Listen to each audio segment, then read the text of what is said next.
फूलपुर सगड़ी और सदर बुढ़नपुर लालगंज खोजली मेहनगर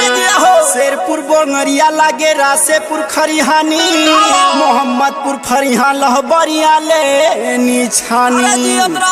कह के गवार हमके खार धरवल बलमा है अम्मा घरवा छोड़ी के पुर से फरार भइले बलमा है अम्मा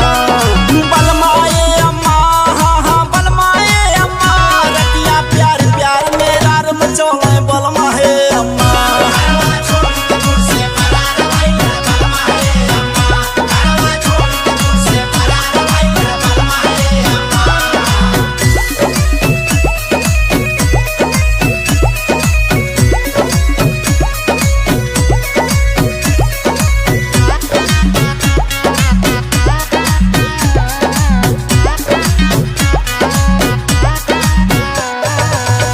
तहबरपुर तरवा तरौलिया चंडेसर माहुल फुलवरिया खोजत भैली होते थर अरे वहीं से गईनी हम धावत गोहरावत अच्छा रानी की सराय सखी पतावा लगावत का भया जमगढ़ तकिया में हारम चवल बलमा है अम्मा घरवा छोड़ी के पुर से फरार भइले बलमा है अम्मा बलमा है अम्मा हाँ हाँ बलमा है अम्मा रतिया प्यार प्यार मेरा रम चौले बलमा है अम्मा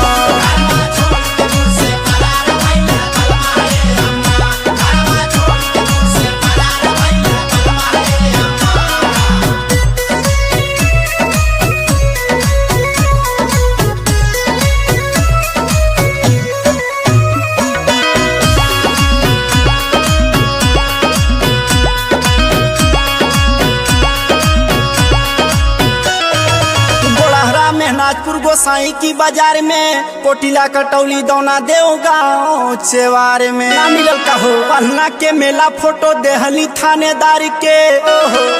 पियावा पकड़ाई जुआ खेलत निहार के अरे बेवड़ा हरे सौरभ संगे रविंदर मार करवल बलमा है अम्मा घरवा छोड़ी के पुर से फरार भइले बलमा है अम्मा।